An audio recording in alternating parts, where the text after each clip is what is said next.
दादा जो भी खाते थे वह पत्थर बन जाता था। एक सुबह दादा ने गर्मा गर्म पराठा उठाया, लेकिन जैसे ही पहला निवाला लिया पूरा पराठा पत्थर बन गया। दादा डर गए। उन्होंने पानी पिया, लेकिन पानी भी पत्थर बन गया। दादी ने उन्हें खिला दिया, लेकिन वह भी पत्थर बन गया। यह देखकर दादा घबरा गए और सोचने लगे कि आखिर उनके साथ यह अजीब चीज क्यों हो रही है। धीरे धीरे पूरे गांव में खबर फैल गई कि दादा जिस चीज को खाते हैं वह पत्थर बन जाती है। गांव वाले दादा का मजाक उड़ाने लगे। कोई कहता, अब यह बुढ़ा खुद भी पत्थर बन जाएगा।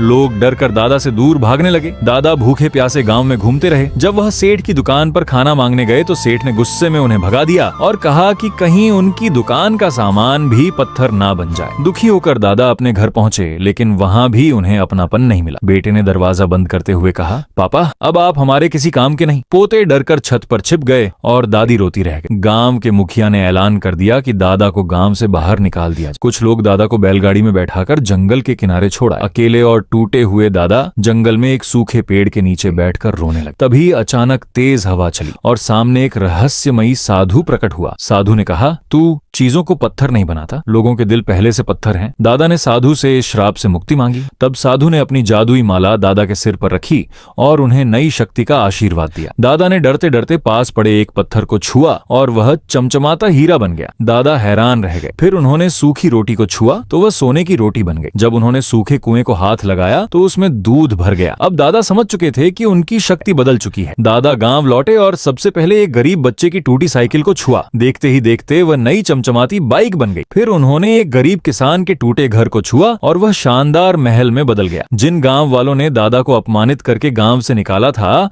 आज वही लोग खुशी उनके सामने लाइन लगाकर खड़े थे। लालची सेठ भी दादा के पास आया और बोला, दादाजी मेरी दुकान को भी छू दीजिए। दादा ने जैसे ही दुकान को हाथ लगाया पूरी दुकान सोने की बन गई, लेकिन सोने का वजन इतना ज्यादा था कि दुकान तुरंत धड़ाम से टूट गई। यह देखकर पूरा गांव हंसने लगा और सेठ बेहोश हो गया। इसके बाद दादा ने गांव के हर गरीब इंसान की मदद, किसी को सोना दिया, किसी को खाना तो किसी को नया घर। रातों रात पूरा गांव अमीर बन गया। बेटे ने सोने की BMW खरीद ली, बहू ने हीरों वाला महल बनवा लिया और पोते ने सोने का गेमिंग सेट खरीद लिया। दादा ने खुशी में पूरे गांव के लिए बड़ा भंडारा करवाया, जहां हजारों लोग खाना खाने पहुंचे। लेकिन अगली सुबह दादा फिर उदास बैठे रो रहे थे। दादी ने पूछा, अब क्या हुआ? दादा आंसू पोंछते हुए बोले, मैंने सबकी जिंदगी बदल दी, लेकिन किसी ने चैनल को लाइक और सब्सक्राइब नहीं किया।